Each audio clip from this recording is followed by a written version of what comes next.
আর ঢাকাতে যারা থাকে তারা মোটামুটি ভাবে একটা কেয়ামতের শহরেই থাকে,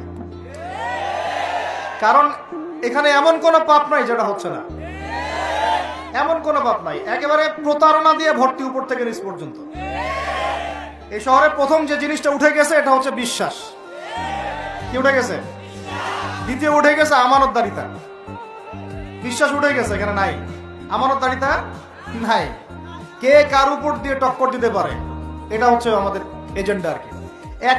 একটা রাস্তার যে ভিক্ষুক, এরও মাথায় যে এত শয়তানি বুদ্ধি, আর অন্য অন্য সেক্টর না হয় নাই বললাম।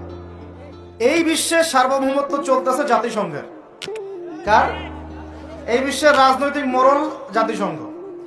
আপনি ইসলামিক বিধানের কথা যতই বলেন তারা মানবে না, মানবে না, সোজা কথা।